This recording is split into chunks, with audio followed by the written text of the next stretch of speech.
Amen. Pwede ko na po bang masolo ang inyong mga pandinig? Okay.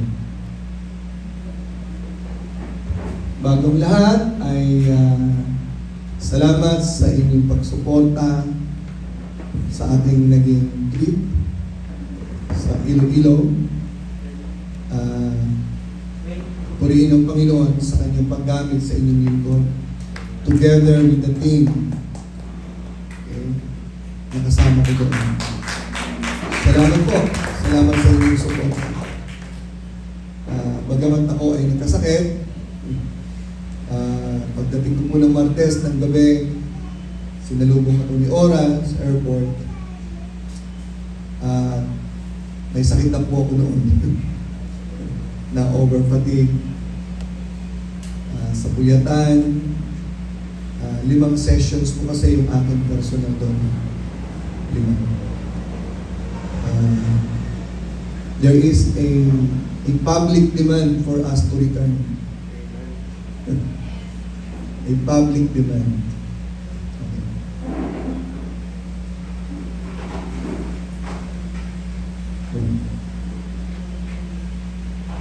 Amen.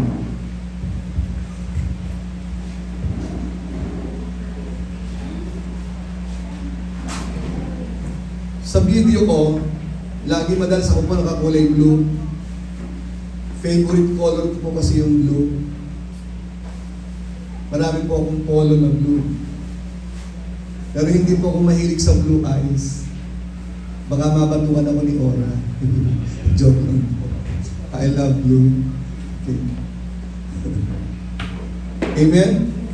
So I love my attire today. Si Ora po baka humabol mamaya sa Lord's Supper.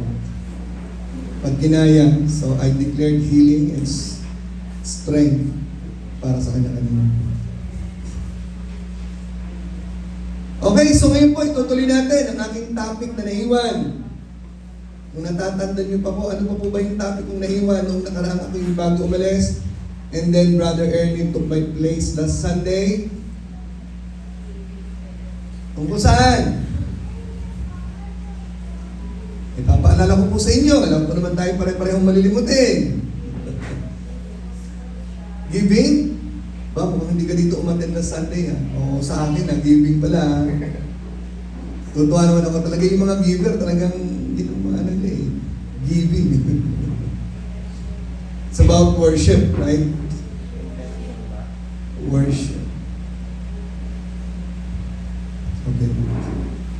So muli po sa umagang ito, ibibigyan ko ng liwanag dahil napakahalaga ng worship kasi yan po yung pinaka punto de vista sa isip at puso ng Diyos nang nilikha niya ang mundo at nung nilikha niya po ang bawat isa sa atin na mga mananampalataya. Kaya mahalaga po yun kasi bakit? Pag hindi mo nagagawa ang worship, you are defeating your purpose on earth. Hello? So gusto kong ilagay sa ating mga kaisipan, the word is ingrained. Maging dominated tayo ng kaisipan ng purpose ng existence. Para yung worship magiging lifestyle. Eh yun ang purpose ng Panginoon ng manlilikha. Bakit kanya nilikha? To worship eh. Eh hindi ka naman nag-worship, so what are you doing here on the planet Earth? Ang tawag po niyan sa English term ay gallivanting or malingering. Ano po? Sa military yan. Malingering ka. Hindi ka nakapokus ha. Masa ka napunta? Mga kapatid, we should be purpose-driven. And the purpose is worship. Worship. We exist to worship. Humihinga po tayo to worship. Whether you eat or drink, whatsoever you do, worship. When you take a bath, worship. When you clean the house, worship. When you gossip,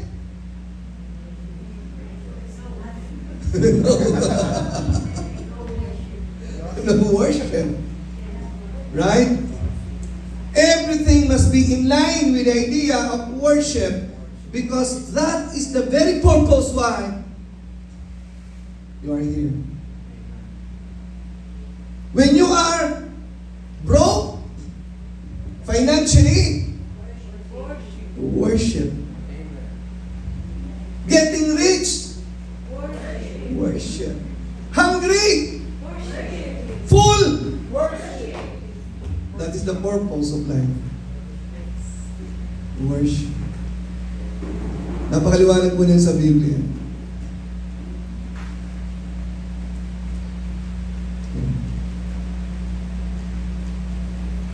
At sa Biblia po, gusto ko pong bigang tiin ngayon, ang lawak talaga ng worship is worshiping in love. Wow. Worshiping in love. Pagdating nga sa 1 Corinthians 16:14,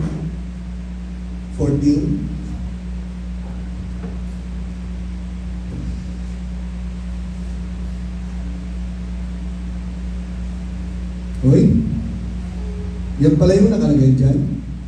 Tama nga yan. Let all things be done with... Hoy, yung charity, hindi tao yan ha. This is also another word for love. Charity is love in action. Because love is an action word. You don't say to your wife or to your husband, I love you, but just a word.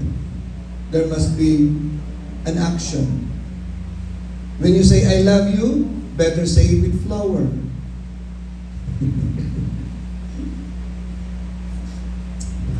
Nakita nyo? Let all things be done in love. Why? Because doing things in love is worship. Kaya ang title po ng ating pong topic ngayon is Worshiping in Love.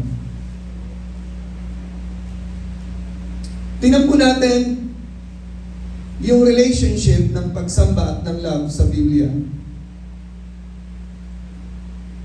So for us to become a better worshiper of God, we must be able to understand the relationship of love and worship. You cannot love God without worshiping Him, and you cannot worship God without loving Him. You can do the act of worship without love. You can do the act of worship without loving God. You can do the act of worship without really worshiping God.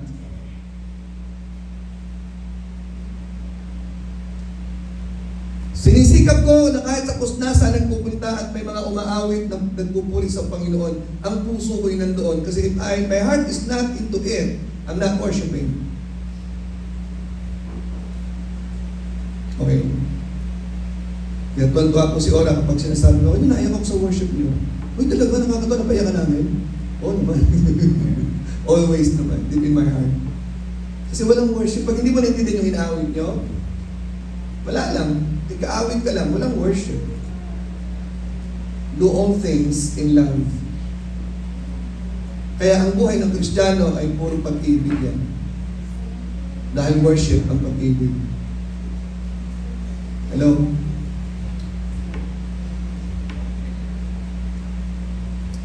Church is, the gathering is, the community is a celebration of love.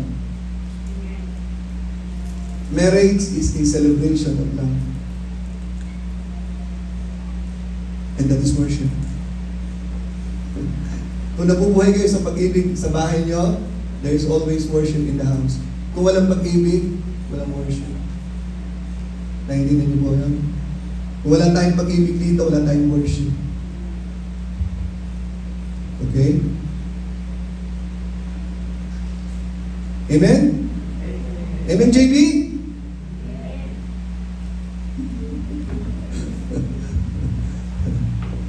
One day, makita niyo si JB, tatayo yan dito sa harapan. Kasi nakaupo na sa harapan, mamaya tatayo na yan. Amen? Naku, grabe ang tatay mo kapag tumatayo ka na dito, nagpapatotoo ka. Ewan ko lang si Tikon. Tulo ang sipon. Tulo ang luha niyan. Ganun ang kamahal ng tatay mo eh. Lalo naman ang iyong ina. Amen? Wow. Okay, let's proceed. 3 points po sa message ko ngayon. Number 1, the picture of worshiping in love. Gusto ko makita nyo ano ba yung larawan ng pagsamba sa Diyos ng may pag-ibig o sa pag-ibig. Number 1. Number 2, the purpose. Worship is a purpose. Purpose. Number 3 is the prerequisite ng worshiping in love. Madaling i-outline. Number 1, ano ba yung larawan ng worshiping in love? Para maintindihan natin, paano ko sumasamba sa Diyos na umiibig ako sa Kanya? Okay? So hindi ko kayang ipakita yung buong picture, pero at least merong larawan. Okay. Tingnan po natin muli sa John 17. Napakayaman po ng passage na ito. John 17, verse 1, 5, 22, and 23. Verse 1. John 17, 1. Ang sabi po dito, and these words spake Jesus. Ito yung mga salitang sinabi ni Jesus. Ulitin po natin. Pag sinabi natin Jesus' prayer or the prayer of Jesus, it is John 17. It is not Matthew chapter 6. Our Father who art in heaven, hindi po yun ang prayer ni Jesus Christ. Marami pong ang alam na, yung prayer ni Jesus Christ yun, pero at least alam po natin hindi po yun. Why? Ganun po kung tinanong na, bakit hindi yun ang prayer ni Jesus Christ? Hindi po nila kaya sagutin. Kasi sabi doon, forgive us our sins. Wala naman siyang sin para hingi ng forgiveness. May nabasa ba kayo sa Bible, Jesus Christ asking forgiveness for sins? So hindi po siya Jesus' prayer. Ang Jesus' prayer is John 17. Okay? Maliwanag po ba tayo din? Diba? You know why? Even pastors sometimes don't know that this is the prayer of Jesus Christ. Sometimes.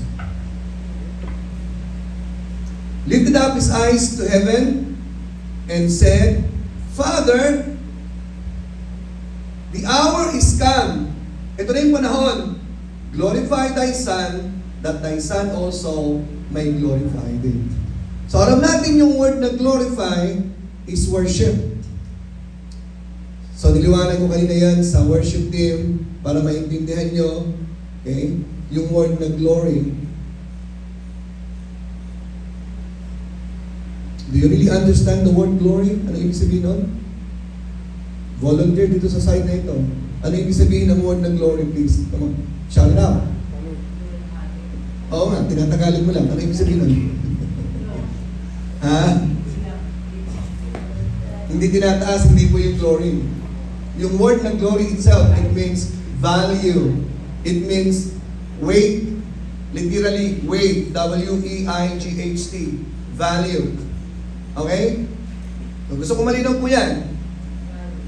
The value of God is the glory of God. Okay?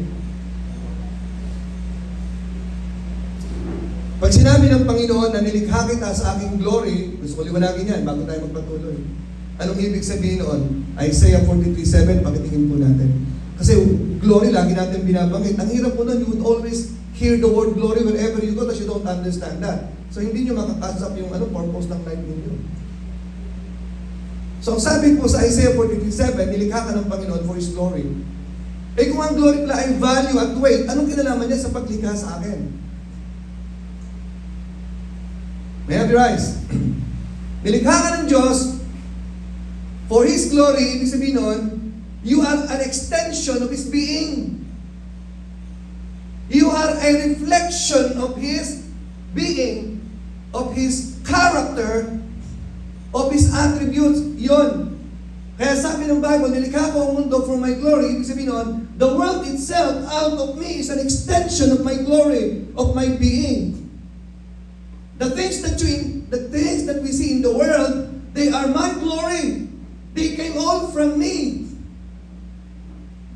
Nakuha niyo point?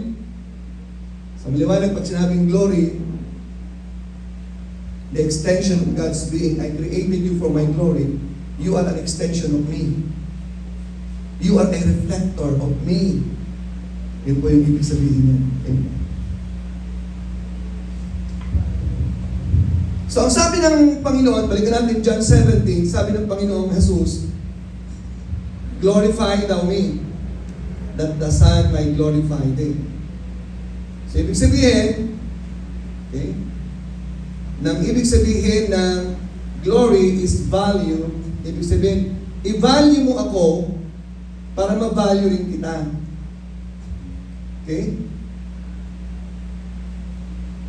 May point po yung lifted up, yes, the same thing po yan, pero yung I'm pointing out yung pong actual meaning ng glory. Now, ibigay mo na sa akin ang pagpapahalaga, di ba? Para mapahalagahan din kita, maibalik ko sa iyo ang glory, ang value. Okay. Para maintindihan niyo bakit ganoon ang prayer ni Christ. Okay, at bago natin sabihin yung isang verse 5 muna. Come on. Pag hindi niyo ito naiintindihan, pwede naman natin ulitin. Hindi po ibig sabihin na kayo mahina. These are spiritual things we're talking about. Hindi porque ikaw ay cum laude, makukuha mo yung sinasabi ko. Kaya ang prayer ko, may God give you the spirit of wisdom and revelation para maintindihan nyo ito. Kasi pag hindi nyo naiintindihan, walang transformation. Okay. So verse 5, inuulit-ulit ko po itong mga passages na ito. Oh now, Father, glorify thou me with thine own self. Pahalagahan mo ako ng value mo. Okay, ngayon maintindihan niyo sa sunod na verse, sasabihin ko which I had with thee before the world was. Ibig sabihin, yung value na yun, nawala. Lord, the hour has come. Ibalik mo yung glory. Yung value. The full value na meron ka, dapat i-reflect mo na ulit sa akin yan. Seemingly nawala. Okay, seemingly, the word seemingly. You know why? Pahalagahan mo ako, katulad ng pagpapahalaga na meron ka sa akin, sa sarili mo, before the world was. May tao sa lahat, basta. Bago lang. Are you following with the message? O ang tanong, bakit ganito? Bakit ganyan ang point natin sa bakit ibalik mo yung glory? Parang, i-glorify mo naman ako. Katulad ng glory na meron ako sa'yo before the world was. Bakit parang nawala? And you know why? Philippians chapter 2 verse 5. Dito natin maintindihan.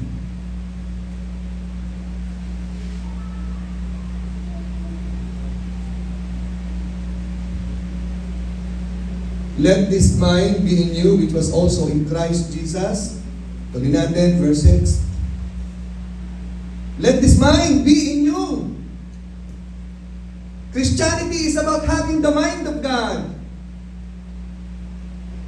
Because if we have the mind of God, we will start acting like God. If you don't have the mind of God, you cannot act like God. Who being in the form of God, the word form is morphe. Substance, ang ibig sabihin, hindi itsura lang. Kung ano yung Diyos, Diyos din siya. Who being in the form, Jesus who was in the form of God, hindi pagnanakaw ang maging equal with God, na pumunta sa lupa at angkin niya na siya equal with God. In verse 7, but made himself of no reputation.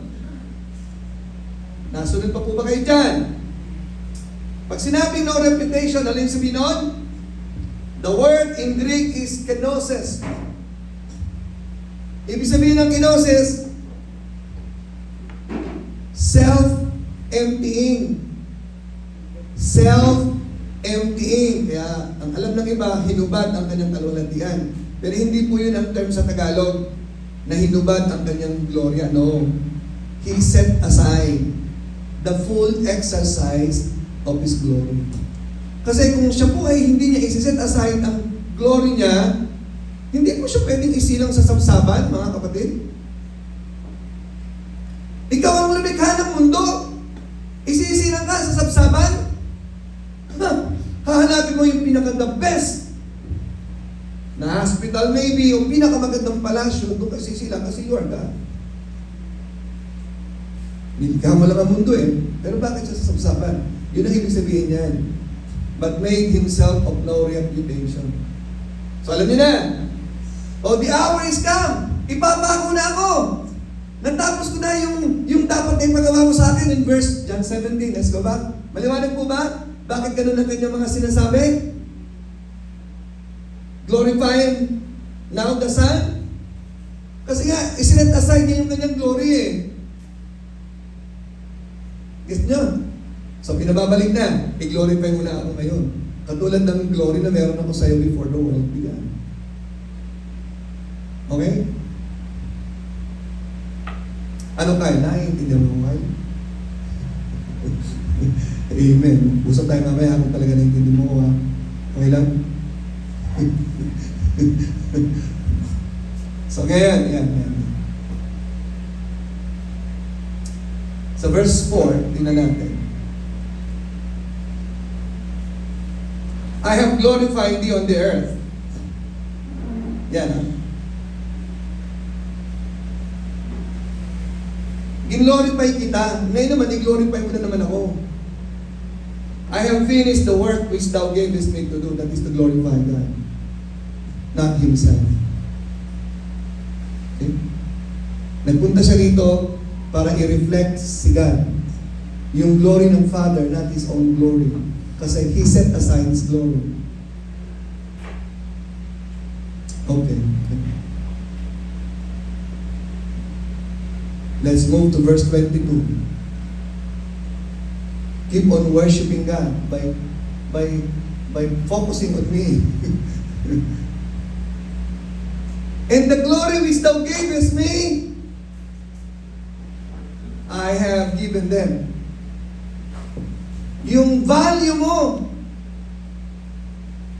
yung pagpapahalaga mo, yung iyong worth that you gave me, that you said in the Old Testament that you will not give your glory to another. The Father said, I will not give or share my glory with anything or with anybody. I am God and glory belongs to me alone. That glory that was exclusive to the Father, He gave it to you. Oh! Nilipat niya yung glory na yan sa atin. Sino ba tayo? Kung naintindihan mo, iiyak ka kaya kapag nananalangin ka. Pinahalagahan ka ng Diyos. Sino ka ba? Naintindihan mo. Pinahalagahan ka ng Diyos. Sino ka?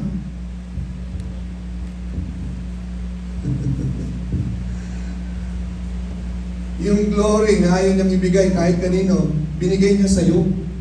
Naiintindihan mo? Kaya ibig sabihin ng worshiping in love. Why? Hindi pa tapos. Pastor, nawawala ka sa love ah. Worshiping in love yung topic natin, hindi. Verse 23, tingnan natin. I, in them. Ako'y nasa kanila. Nasa atin ang Panginoong Jesus. Glory to God. Praise God. That they may be made perfect in one, and that the world may know that thou hast sent me. Next line. May I have your eyes? And hast loved them as thou hast loved me. Now here's the glory.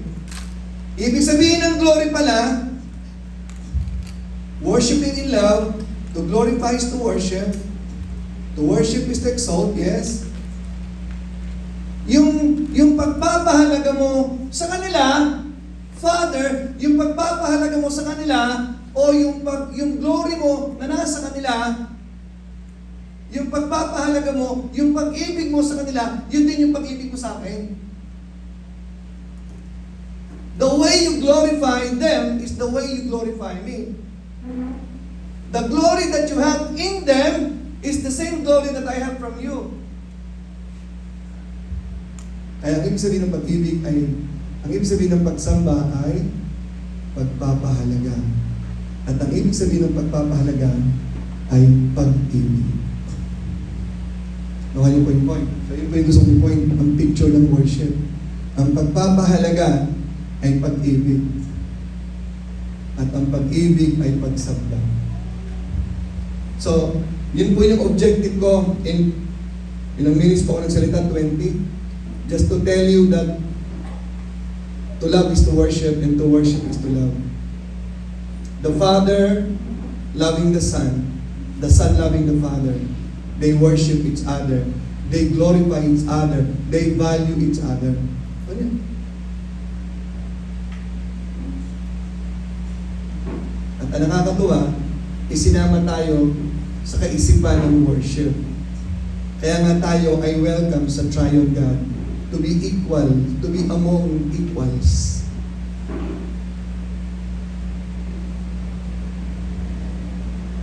Kaya ang word ng worship also is, nung unang-una kong isinisigaw dito ay fellowship. O nyo, pag sinabing fellowship, worship. Tayo yung tinatawag na fourth element of the fellowship. Father, Son, and the Holy Ghost, and the church. We are the fourth element. Naiintindihan niyo na kayo kung ano kayo. Okay, para maintindihan po natin, ang nilikha ng Diyos para maka-fellowship niya for a communion, because communion means common union, gumawa siya ng kanyang kamukha at katulad. Nilipat niya yung kanyang value doon sa mga yon, tayo, para makasama natin siya sa union. Hindi mga anghel. Oo, ang anghel, powerful.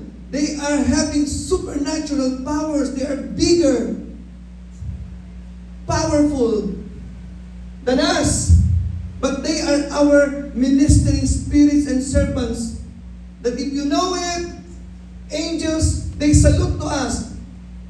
They value us because the angels know that we are being valued by the Father, created in the image of God, not the angels.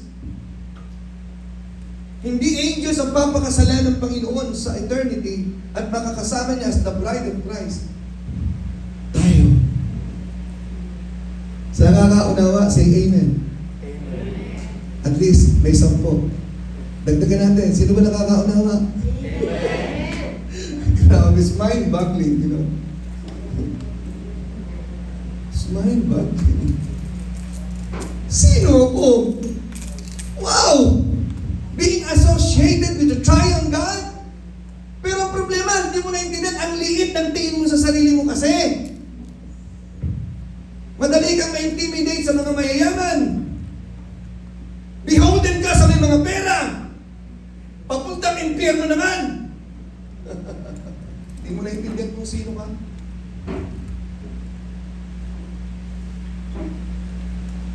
Wala akong masamang igalang ang mga mayayaman. Pero yung para beholden ka sa kanila, hindi mo naalaman kung sino ka. Kung alam lang tunay na kwento, sila ang beholden sa'yo.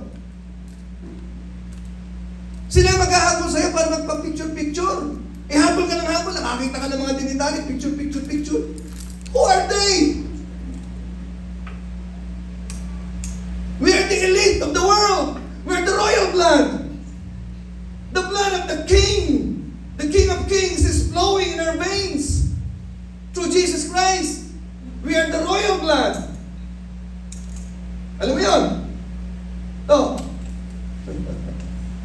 I-elevate natin ang tingin natin sa sarili natin. Oo, nire-respeto natin ang mga boss natin. Tama yun. Pero kawawa sila. Pag hindi na naiintindihan ko, anong naiintindihan mo? Kawawa sila.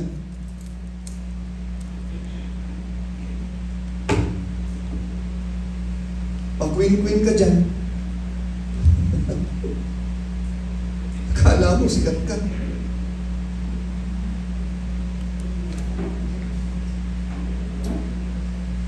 Amen? Kilala mo kung sino ka?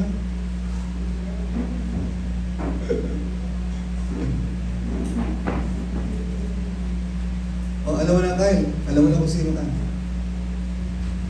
Created in the image of God. in the likeness, restored through Jesus Christ. Woo! Okay. So nakita na natin ang picture ng worshiping in love. Pag worshiping, pag pinapahalagahan mo at iniibig mo, pinapahalagahan mo yung tao. Pag umibig ka sa tao, pinapahalagahan mo yung tao. Kaya mo siya iniibig. Ibig sabihin, pinapahalagahan mo siya. Kaya may respeto ka sa kanya. Pero pag wala ng pag-ibig, wala ng pagpapahalaga yun. Kaya nakakabastusan minsan. Ano ba? Nakakalungkot. Yung buhay mag-asawa, dapat nagsiselebrate ng pag-ibig. Wala na yung pag-ibig. Magbabastusan na yun. Kaya ang pag-aasawa is very much careful ka sa mga words mo. Kasi you are celebrating and worshiping God in your relationship. Kaya dito sa church, ganun din tayo dito. Okay? Kung paano niyo pinapahalaga ng Lord, ang bawat isa ganun din. Lalo na yung pastor ninyo. Amen. Okay, anong purpose talaga ng worship? Point number 2 na po tayo. Point number 2. Wala na ba yung picture? Teka, hindi pa ako tapos sa picture. Okay. Ang picture ng worship is pagpapahalaga. Pag-ibig ang worship. Okay.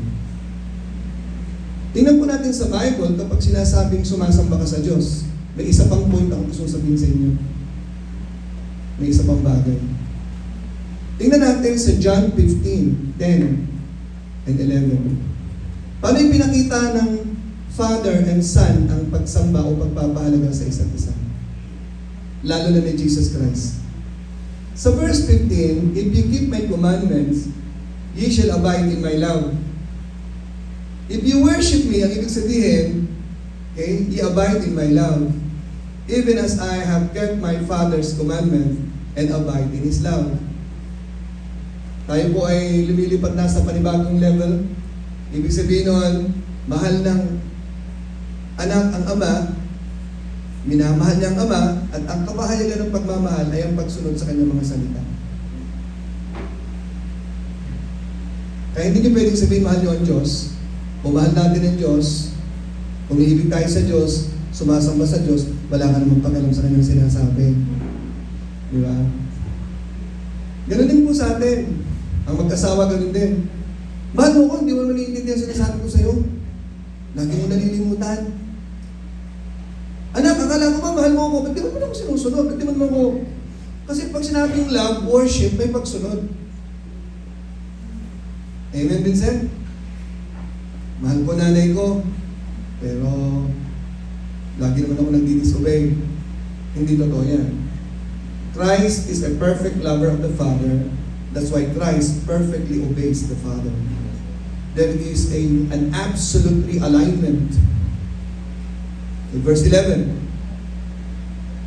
these things have I spoken unto you, that my joy might remain in you, and that your joy might be full. There is joy in worship. Okay, amen? Kaya mga worshipers, masasaya yan. Are you a worshiper? Dapat masaya ka. Smile nga dyan. Sabi ko, tikboy, smile lang, tumawa ka naman eh. Sobra naman yan. Problema sa inyo, hilig niyong ngumiti. Pagka nasa selfie lang, tsaka camera. Pagka wala lang sa camera, sabay simangot na. Tikboy talaga, sabi ko, ngiti lang, tumawa. Joke lang, tikboy. Okay. Worshipping in love is valuing. And valuing is glorifying. Glorifying is valuing. Reflecting the value.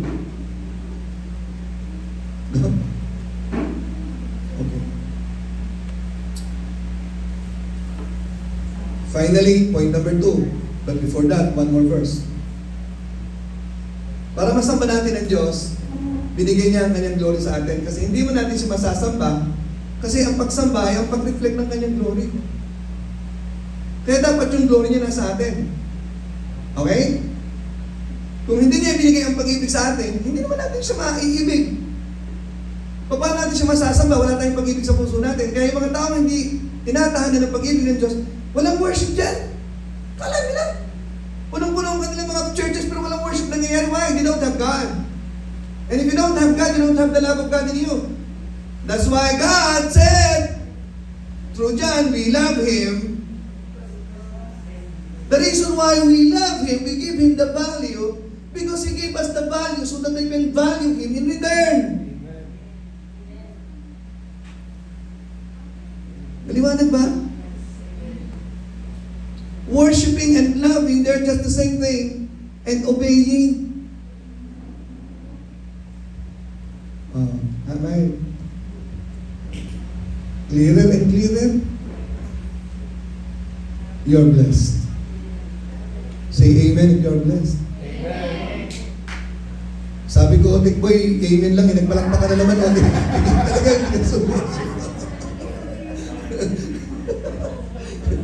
pasensya na rin ba eh. Gusto kitang amen. Point number 2. Ano ba talaga ang purpose ng worship? Okay? Point number 2 ha. O, tingnan natin. At least sumasakay kayo sa sinasabi ko ha. John 14:21.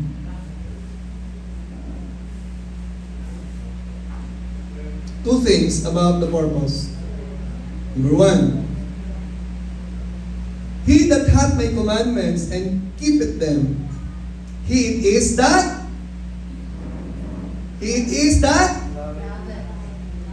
worships me. Palitan natin yung word. He it is that glorifies me. Di ba? Iisa naman yung lapit eh. Kaya yung word na abide kanina, if you abide in me and keep my commandments, you abide in my love. Iisa pa rin yan eh. Kaya sabi, he that hath my commandments, yung sumusunod sa akin, na iniingatan ng aking mga salita, eh yung sumasamba sa akin, at yung ginoglorify ako, at yung sumusunod sa akin, iisa ibig sabihin nun. Kaya kung hindi ka sumusunod sa Diyos, hindi ka sumasamba, hindi ka may ibig sa Diyos. So gusto ko maging malinaw sa inyo yan. Naka-interconnect po yan. Kapag sinabi mong sumasamba ka sa Diyos, umiibig ka sa Kanya, sumusunod ka sa Kanya, ginoglorify mo siya, nakikipag-fellowship ka sa Kanya, iisa ibig sabihin nun. And he that loveth me shall be loved of my Father. Nakita nyo? Pinapahalagahan ka rin, ginoglorify ka rin ng Ama. The Father values you.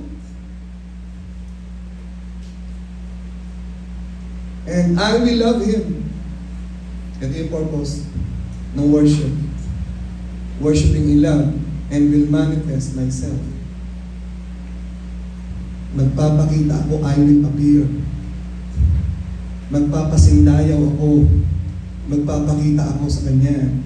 Kaya nga po, ang ina-anticipate ko sa ating worship dito, nagmamanifest si God sa ating kalagitnaan by filling us with His joy, His goodness, and His love. Amen? Yun ang i-anticipate natin as a worshiper, the manifestation of God. Okay? So, nilikha tayo ng Panginoon going back. Sabi ng Panginoon, I created you for my glory. Ibig sabihin, you are the manifestation as I manifest myself to you. So, yun ang purpose ng worship. The manifestation of God. The manifester on the planet Earth, they are the worshipers. Binanggit ko sa inyo na sinabi ni Oprah, I am a great manifester. Pero ang minamanifest ni Oprah ay ang mga iniisip nilang kayamanan sa mundo. Kaya billionaire si Oprah. There's nothing wrong. I'm not saying Oprah na mali naman yan. Tama din naman yan. You're a great manifester. But Christians are not just manifestors of material things. They're the manifestors of the glory, the value, the characters of God. We are supposed to be great manifestors also. Okay? Why? When we manifest God, when we love God, He manifests. We manifest Him. And the next point, na itutuloy ko ngayon, okay, is two things about the purpose. The manifestation of Him, okay, and your magnification. Okay. Tingnan po natin pag sinabi natin the manifestation of God. Pinaliwanag ko po last time yan. okay, sa inyo, na ang pinaka-obsession ni Apostle Paul sa kanyang buhay is the manifestation of Jesus Christ. Maliwanag po ba yun? Balikan natin sa mga verses. 2 Corinthians chapter 4. Simulan natin sa verse 8 hanggang verse 11. Ako po ay nakaka 35 minutes pa lang naman. So kasi pag dumating kasi kung may na-allergy na bago mag-12 medyo na ako. We are troubled on every side. Ibig sabihin si Pablo hindi exempted sa mga trouble. But not in distress. Hindi ako nadi-distress or nadi-depress. We are perplexed. Nalilito, but not in despair. Desperado and not in despair. Verse 9, nakakadanas kami ng persecution. Persecuted but not forsaken. Kasi pag persecuted ka, napupuno ka na ng mga kalaban, para nag-iisa ka na lang. Pero hindi niya nararamdaman ng pagiging nag-iisa. We're not forsaken. Jesus said, I will never leave you nor forsake you. Cast down, binubuwal kami. Pilit kaming tinutumba ng mga kalaban namin, but we are not destroyed. Diba? Sa lahat ng pinagdadaanan ko, ang dami kong problema, ang dami kong mga obstacles na pinagdaanan, but there's one important thing. Verse 10. Always bearing about in the body the dying of the Lord Jesus, that the life also of Jesus might be made manifest in our body. Troubled on every side, perplexed, persecuted, cast down. Lahat yan tinadaanan ko, but the main thing in my life is the manifestation of Jesus Christ in my body. That was his obsession. This is worship. This is loving God. This is valuing God. The value of Jesus might be seen in me. The power of Jesus, the love of Jesus, the humility of Jesus, the authority of Jesus. Yan ang aking objective na makita sa buhay ko. Verse 11 says, for we which live are always delivered unto death for Jesus' sake, that the life also of Jesus might be made manifest in our mortal flesh. Again, mga kapatid, Apostle Paul was a big-time worshiper. Apostle Paul was a big-time manifester. The manifester of the Lord Jesus Christ. Kumusta po kayo? Kumusta po tayo? Anong objective mong i-manifest sa sarili mo? Habang umaawit ng mga praise and worship team, Lord, salamat na marami you are manifesting. Hindi yung mga magagaling sila umawit, though that is given. Di ba? But I want God to manifest and to see God as they sing. And focusing on the manifestation of Jesus, the joy and glory of God. Singing is not a show of talent. It's the show of God behind the talent. Amen? So anong purpose? The manifestation of God. That is worship. Gusto ko makita si Jesus sa pamilya ko, sa mga anak ko. Because I'm worshiping God, I want that my children will see in me God. Kyle, are you a worshiper? Dapat makita ng nanay mo at ng kapatid mo na nasa iyong Panginoon.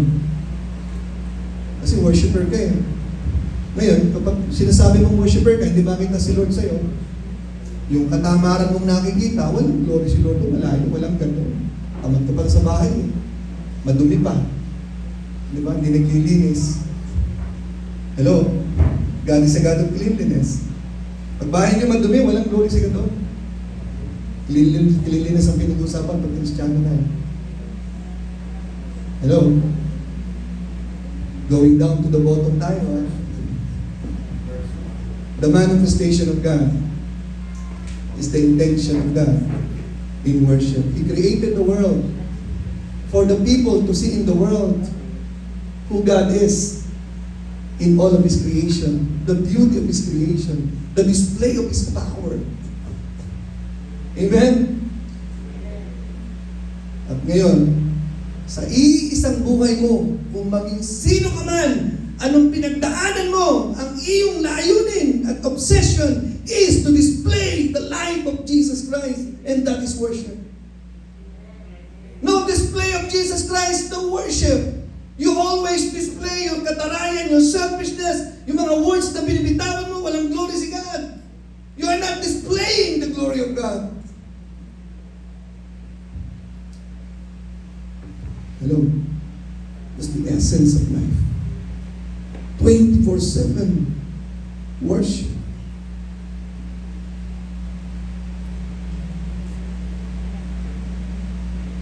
Finally, by the glory of God,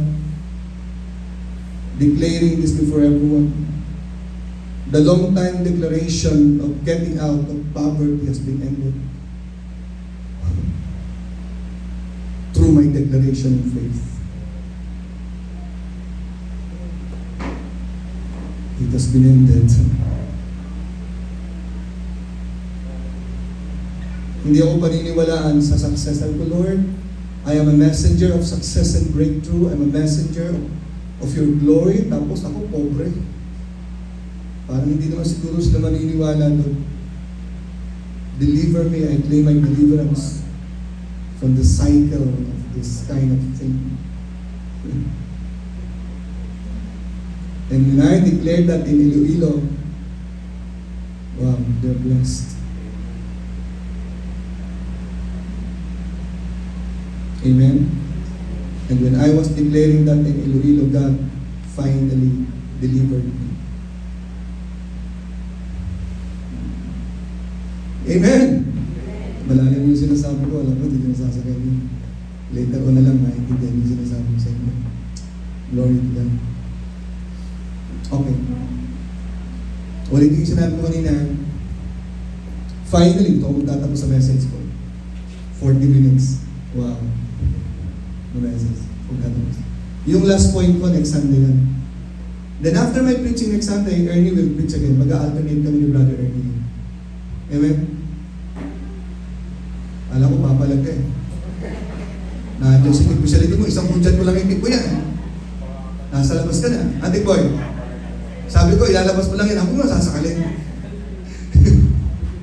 Si Toto nasa gilid mo. Isang ganun ko lang yung Toto yan. Finally, ang purpose ng worship is two things na hindi pwedeng paghiwalayin. Okay? Two things.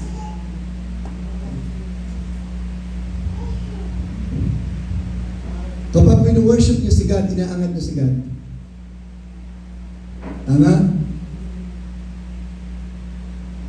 At nasaan ka pag inaangat mo si God? Umaangat ka rin. When you love God, you glorify God, you are being glorified also. Kaya your magnification is the purpose also of worship. Why? Ikaw, Ricky, Susan, ikaw at ang Diyos ay iisa. Hindi niya pwedeng iangat ang kanyang sarili, gawa mo, na nandito ka maiiwan sa ilalim. Pag inaangat mo ang Diyos sa buhay mo, Alexa, inaangat mo ang sarili mo without you having it on purpose. Hindi pwedeng iangat ng Diyos ang kanyang sarili na iiwanan ka sa ere dahil ang Diyos at tayo ay iisa. Kinreate niya tayo bilang reflector ng kanyang glory. Eh bakit hindi tayo umangat?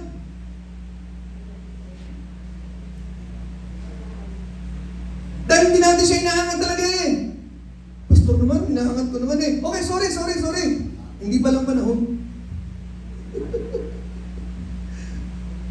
May eternal plan ng Panginoon kung kailan kanya iaangat talaga. Hindi lamang material, hindi lamang spiritual, material din.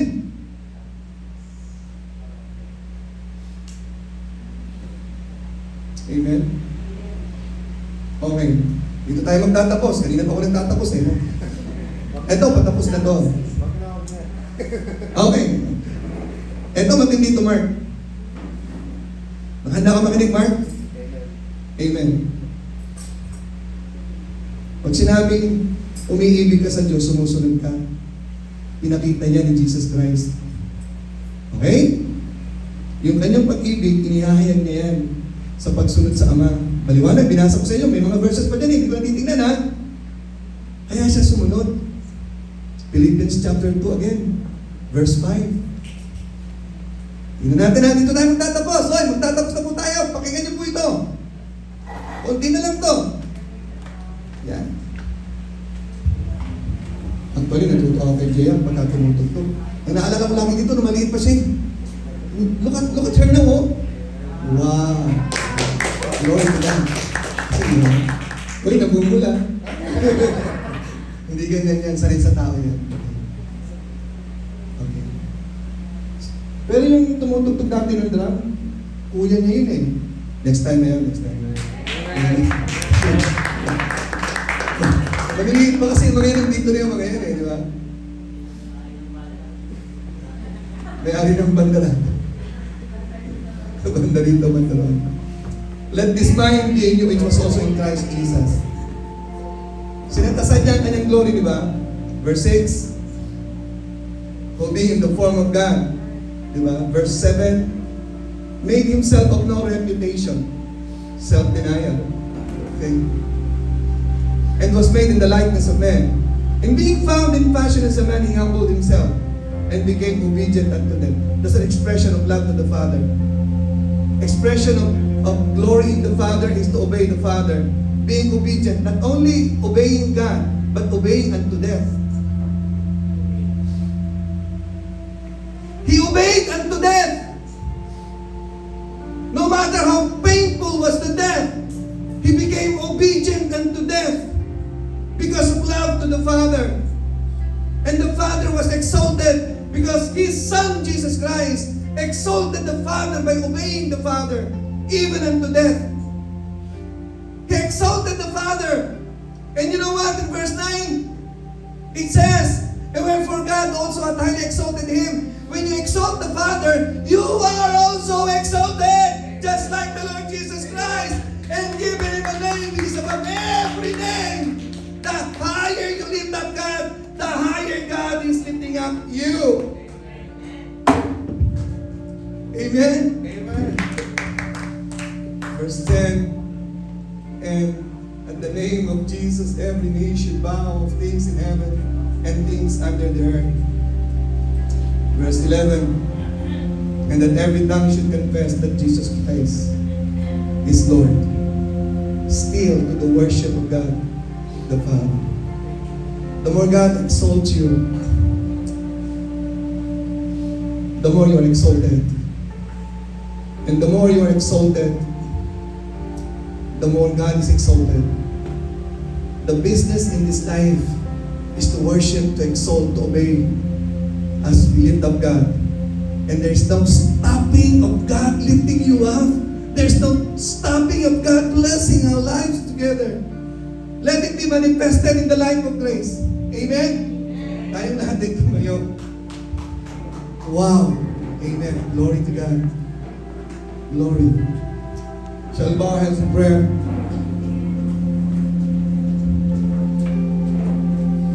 Let's close our eyes. Oh Lord God Almighty. What a glorious purpose. What a glorious life we have in Jesus.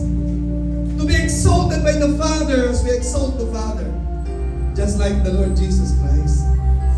Nawa ang kaisipan itong Panginoon ang lagi mag-reverberate sa amin sa iglesyang ito. We exist to glorify. We exist to magnify God. We exist to obey God. And God is glorified. And the higher we glorify you, the higher you are glorifying and lifting us up.